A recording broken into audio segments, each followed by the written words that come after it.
Not the body. I will not the body tomorrow.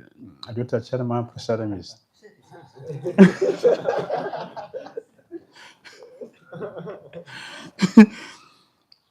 Next tomorrow, will not wake up for Magarati because of the feast. Was that sweet for him, like Mahaprasad? Yes, very tasty. That's tasty. You didn't get diseased. If you do like you get diseased. Because our mind is weak. His mind is different. It's strong. So for him, it's tasty. That's all. Not even the whole. How do you call this? Pancha grass. It's pancha grass. Five morsel. Pancha grass. 5 morsel. Yeah, in the song, no? And people don't know the meaning of it. The devotee asked me about it. I was searching. Then I get it.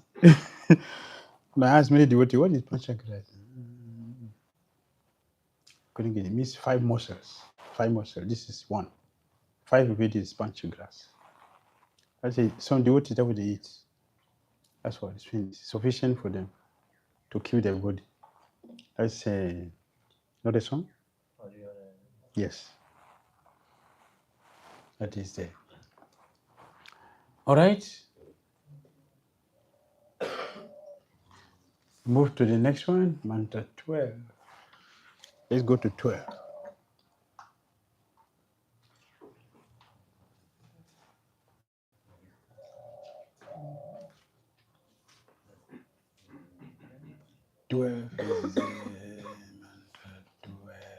All right. We chant the sloka. Okay, ready? Yes. Andham tama pravishantin yesam buddhim upasate tato bhuya ivate tamon yau sambuddhyam dataha. Translation. Only one who can learn the process of nescience and that of transcendental knowledge side by side can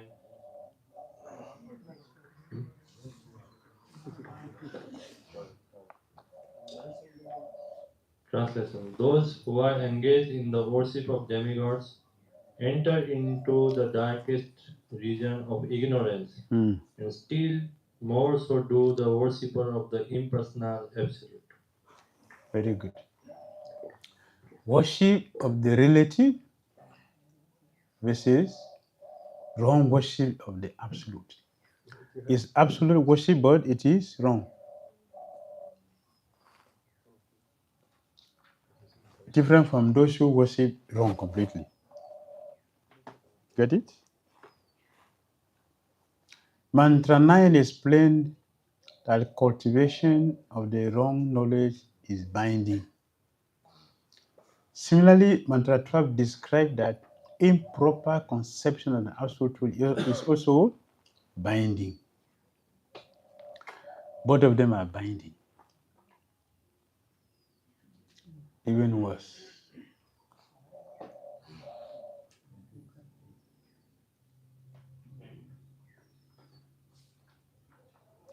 Next. Okay.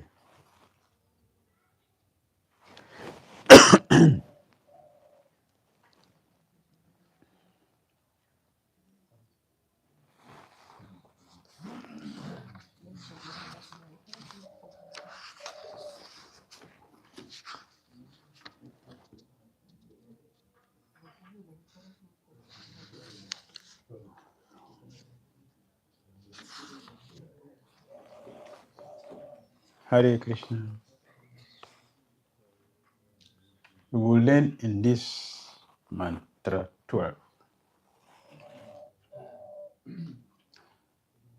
different destinations of different worshippers.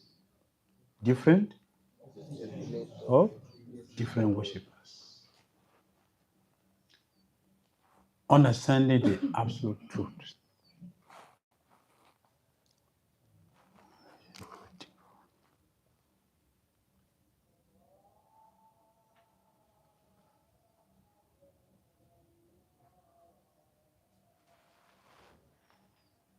Got it?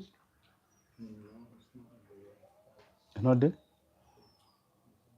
Oh. Wait.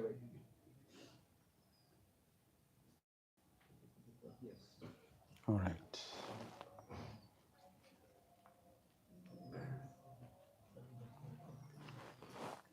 Coming soon. Hold your breath.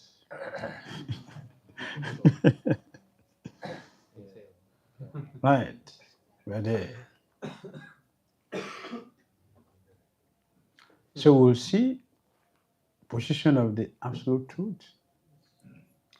Who cannot understand the absolute truth? How to approach the absolute truth. Make sense? Yes. So let's go. Sambhuti, absolutely independent of everything. In the Pope right from the beginning, Prabhupada said that. The Sanskrit word asambhuti means those who have no independent existence. Asambhuti is what? Is the absolute personality of Godhead, who is absolutely independent of everything. Is that Krishna's position? Right? He is independent of everything. What about demigods? Demigods are Sambhuti. Are dependent. Yes, Prabhu.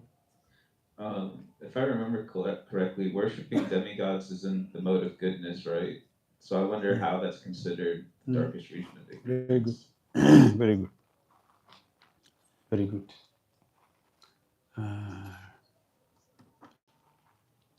Worship the demigod is in mode of goodness.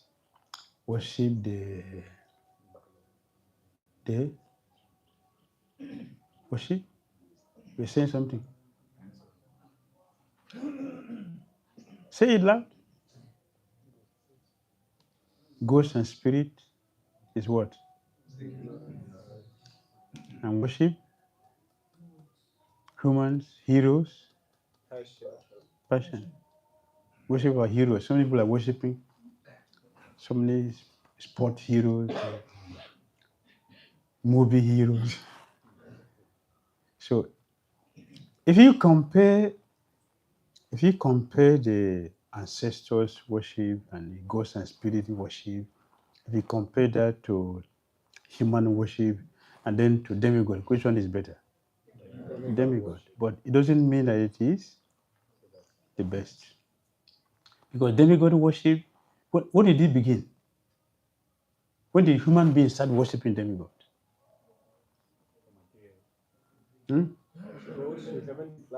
When we fell from our position. We fell from our position. So what is the next thing? Demigod. That's what is the next thing we will have.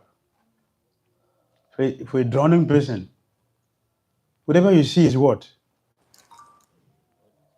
It's a life sustainer. So we are grappling this because we fell from our original worship of Krishna. So demigod worship is not in the spiritual world. It is only here in the material world. Therefore, Krishna said we are less intelligent.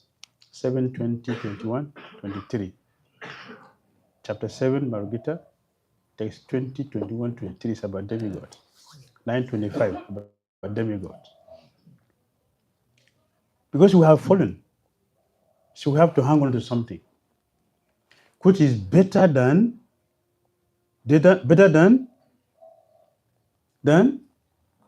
demigod worship is better than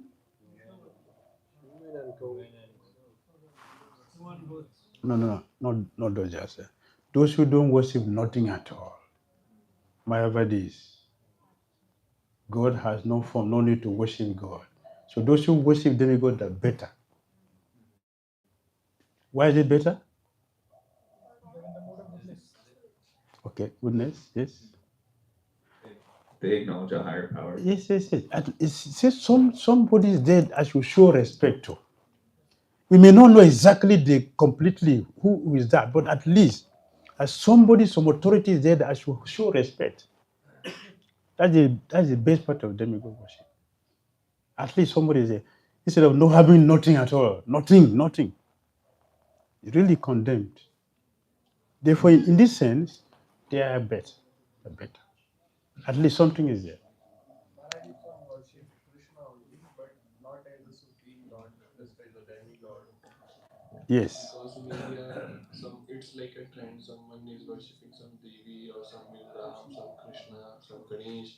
So they equate everyone on the same level, not worshipping Krishna as a supreme lord, knowing that others are subordinate to Krishna. So what's their fate, destiny of such people? Because maximum in India, people worship like that Krishna also. Yes.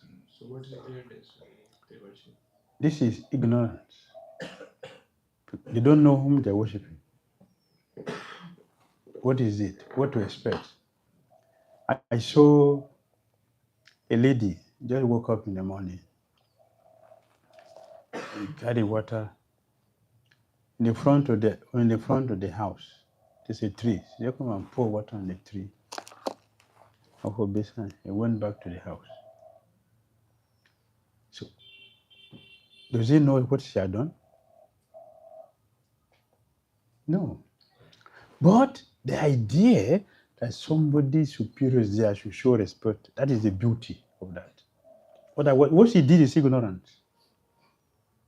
So the same way, so many people are worshiping, okay, Christians, they're going to worship, but okay, a disciple, her mother takes her to the temple. Means what? What does it mean? She's religious, is it not? Yes, she's religious. She went to her Christian temple with the daughter of an obeisances. So she's religious. Now, the daughter told the mother, I'm going to the temple. No, don't go. You should go on Janmasami. You understand? You don't have to go. Don't give yourself too much. Only Janmasami should go to the temple. So Krishna is in the temple only on Janmasami day. So what kind of Krishna is that? What kind of Krishna is that? So the understanding is very, very shallow. Very, very shallow. It will take some time for them to come to the stage of doing so. Only if they are fortunate to do a Geta Sukriti, unknowingly maybe offer obeisance to a sadhu. Then they get purified. Then they will have the mercy to come up and start appreciating, oh, I should give my life to Krishna. How many, here in India, how many people like their children to become devotees? How many? Typical. One of my friends from Calcutta, the mother told him, until I die, don't put on saffron. As long as I remain alive, don't put saffron. Only when I die, then you can put saffron. That's it. You come to temple. Visit temple. But what temple? What Krishna? What is the level of Krishna consciousness they have? It's like nothing. But a reflection is there. At least something there. Let me go. So it's the beginning. It's the beginning of their fortune. They are coming to Krishna. Then they will build on that gradually. Then they come to the stage they would appreciate surrendering one's life to Krishna. It's the beginning. All right? Sri Krishna is what? The absolute personality of Godhead. Bhagavad Gita 10.2.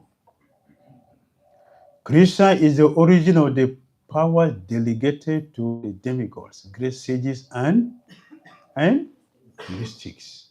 Bhagavatam 111. What does it say? Bhagavatam 111. 111. Yes. Put it on the wall. Let's see what is there. Let's see. Krishna himself appears by his own internal potency in the form of a man. This we already 4:6. We already said that day. 4:6. Is there? Yeah, read the translation. Read it very nicely. Very sweet. Very, very sweet.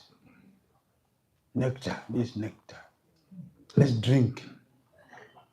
O my Lord, Sri Krishna, son of Vasudeva, O all-pervading personality of Godhead, I offer my respectful obeisance unto you. I meditate upon Lord Sri Krishna because he is the absolute truth and the primeval cause of all causes of the creation, sustenance and destructions of the manifested universes. Yes. He is directly and indirectly conscious of all manifestations, and he is independent because there is no other cause beyond him. Yes. It is he only who first imparted the Vedic knowledge unto the heart of Brahmaji, the Powerful. original living being. By him, even the great sages and demigods are placed into illusion. Even great sages and they are what? Placed in illusion. Now, continue. As one is bewildered by the illusory representations of water seen in fire or land seen on water. Only because of him do the material universes, temporarily manifested by the reactions of the three modes of nature, appear factual, although they are unreal. I therefore meditate upon him, Lord Sri Krishna, who is eternally existence in the transcendental abode, which is forever free from the illusory representations of the material world. I meditate upon him, for he is the absolute truth. Is it purposeful? The meditation is. He has a reason for meditating upon Krishna, right? So many reasons why to meditate on Krishna. He is a supreme absolute truth. He is Swarat, completely independent, but everything else depends on Krishna. Janmadi. Yes, sir. I'm wondering why worshiping the impersonal absolute is seen as lower or more ignorant than worshiping like demigods. Because the impersonal absolute is still absolute; it can't be influenced by the illusory energy, whereas like a deva can. So it seems like more directly related to worshiping Krishna, since it's not different from him. So I'm wondering why that's considered more ignorant. Very good. Why worshiping impersonal is less than those who are worshiping demigods. Very good. Want to answer? One time I heard if someone is worshipping the impersonal absolute truth, then he will go to a Brahman realization and he will go to Brahma Jyoti. That is a spiritual death because he never get the spiritual world like after that. Thank you. What I heard from. Thank you. Yes, contribute. Yes, good. Maharaj, there are two kinds of people, I think. What I have heard, one who worship impersonalism, but they know that they are also the higher versions of the absolute. There is the personal, then Paramatma, and then the impersonal. So, knowingly all these facts, if they worship the impersonal, so this is the first category. And the second category is they see that impersonal is the ultimate and the Lord has no personal form.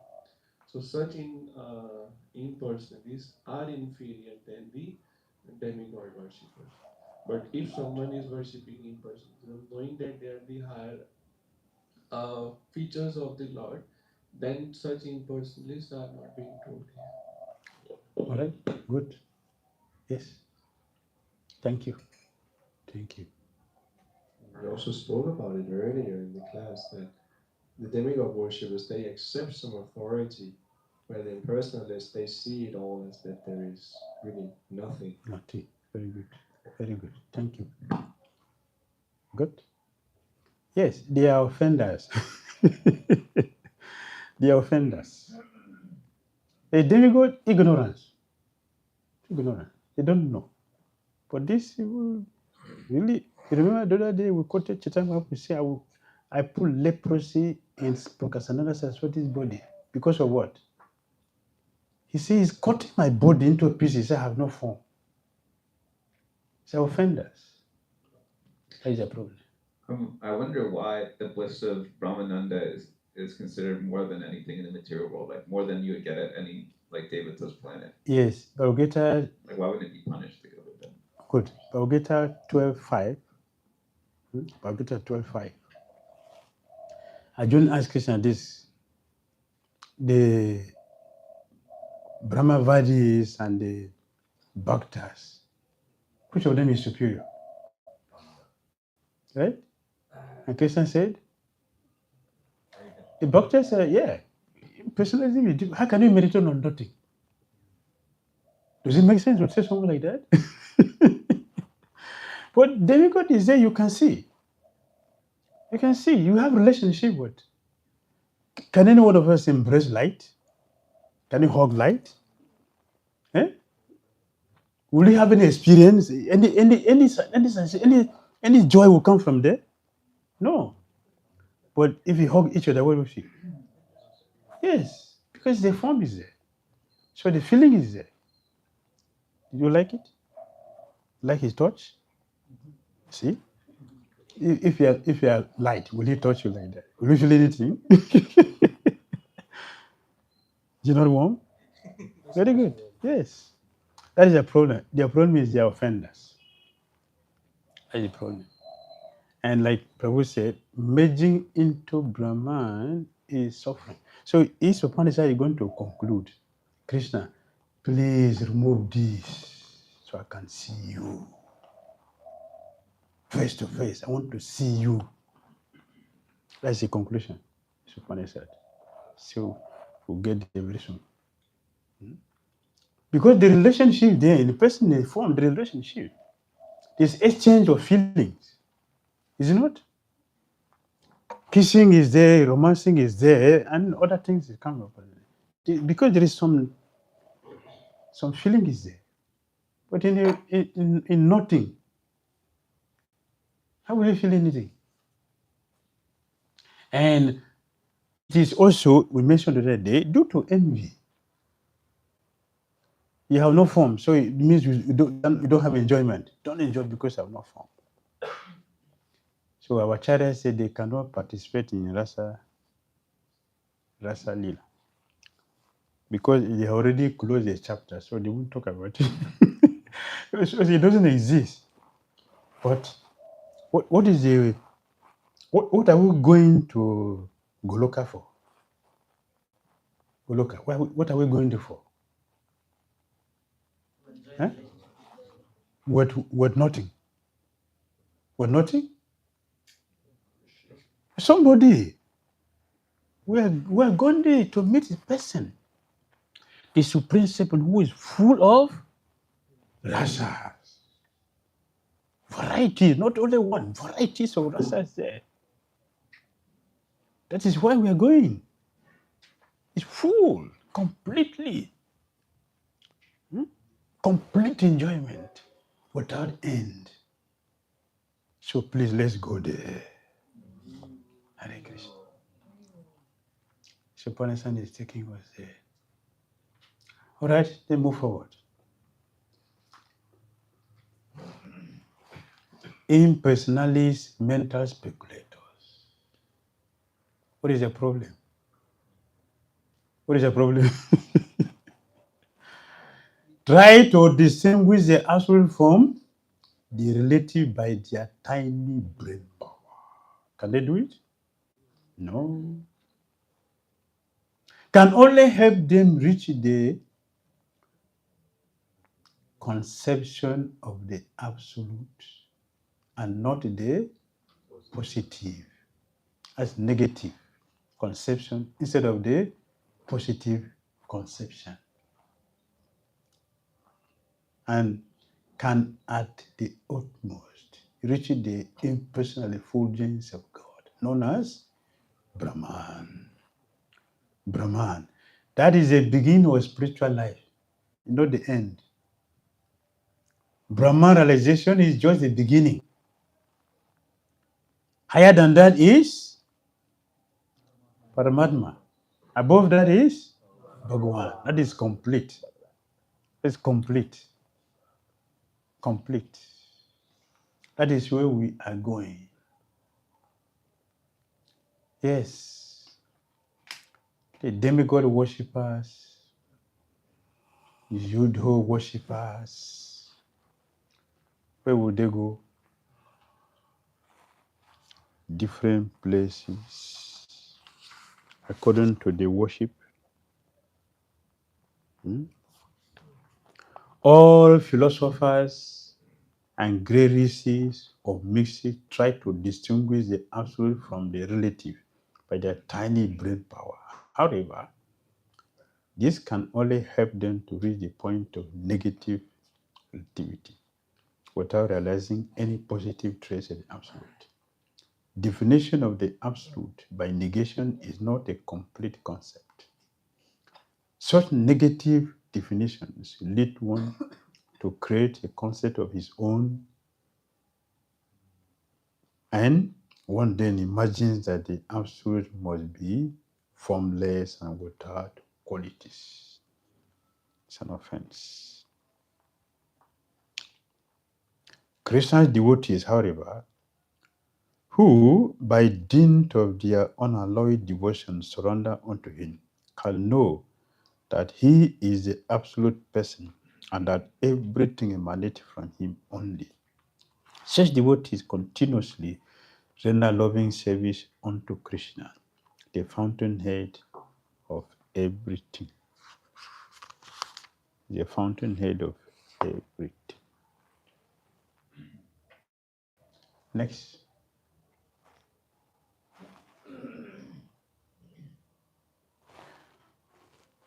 What is their misunderstanding? Krishna is just another powerful demigod.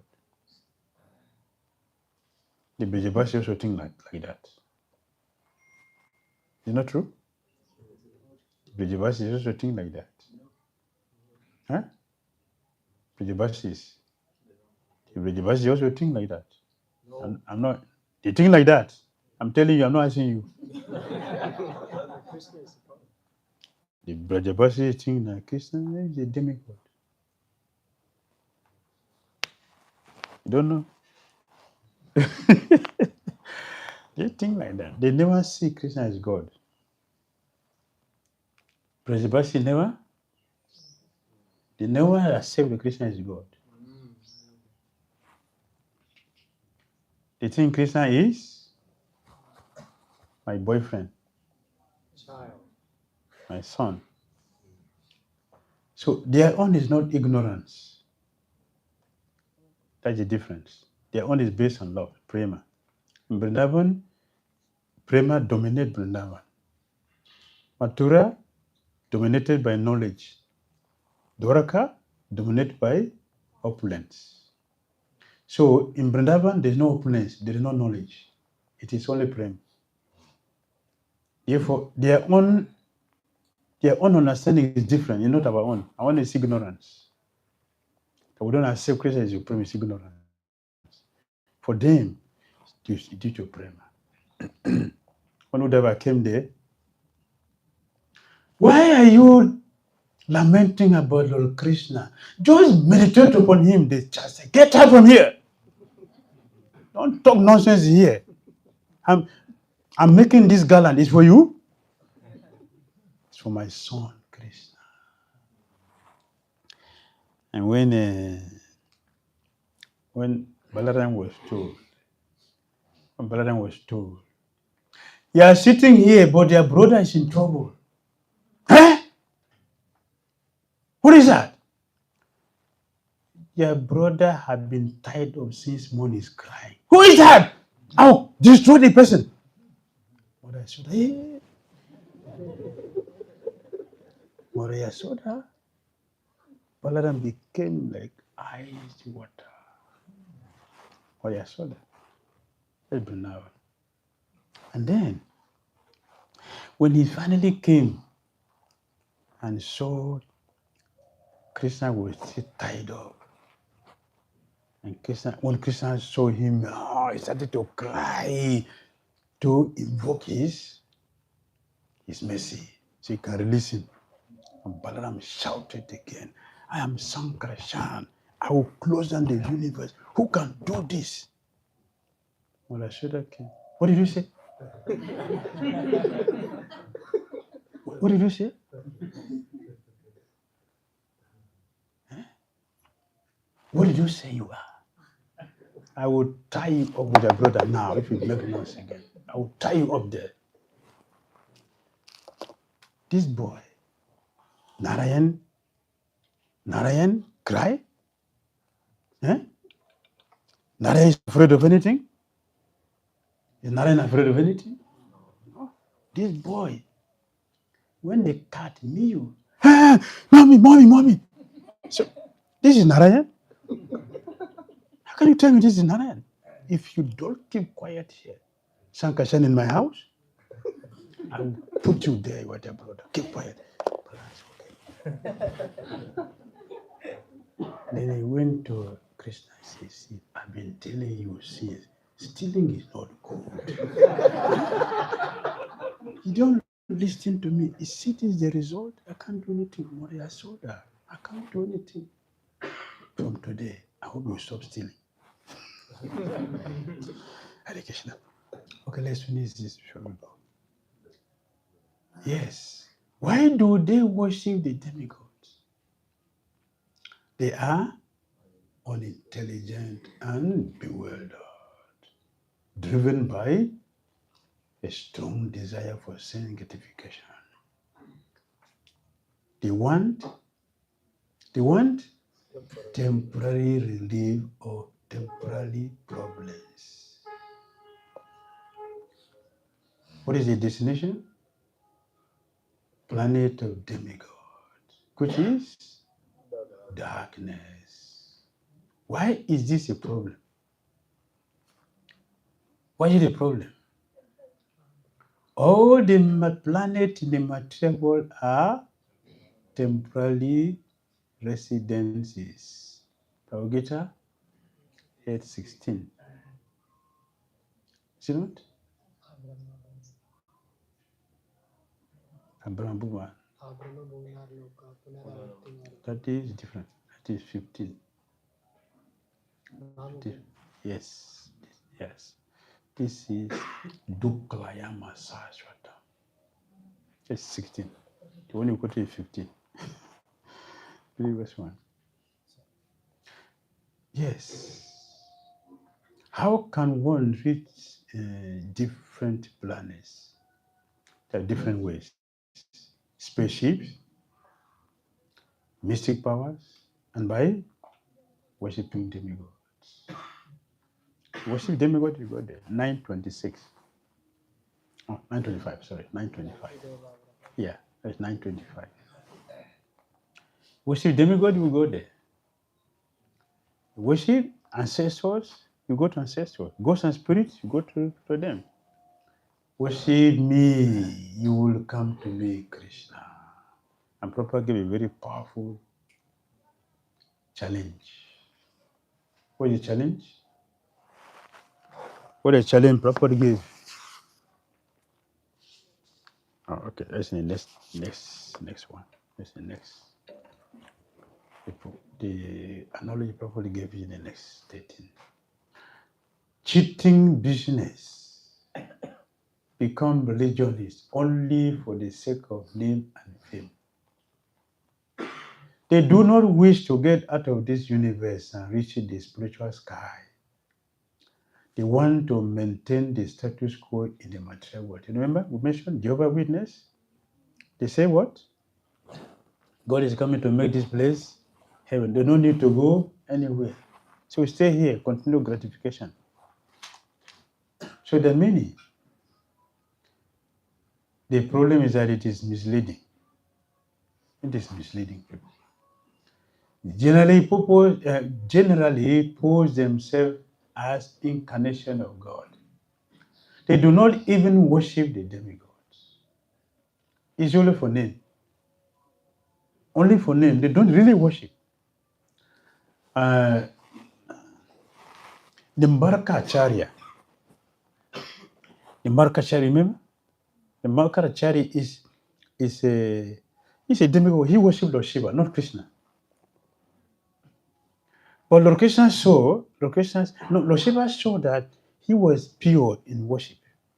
He would not worship Shiva for material things.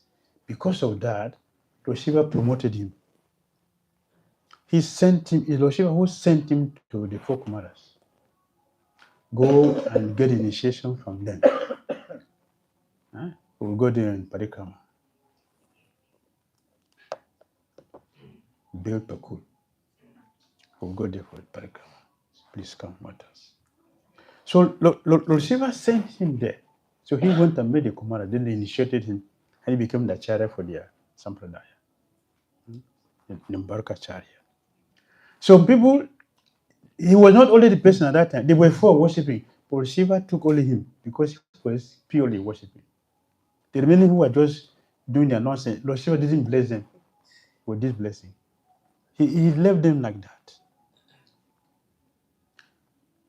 Have neither knowledge nor detachment from material affairs.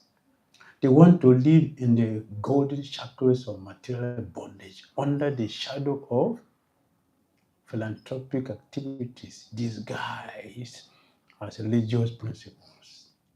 False display of religious sentiment. Indulge in all sorts of immoral activities. Pass as spiritual masters and devotees of God. Have no respect for the authoritative acharyas. Therefore, their destination is what? Darkest regions of hell. Bhagavad Gita 16, you quoted it? 19 to 20. The most obnoxious place in the universe. All right? Hare Krishna. Hare Krishna. Our time has come. Tomorrow. Thank you very much. Isopanisad.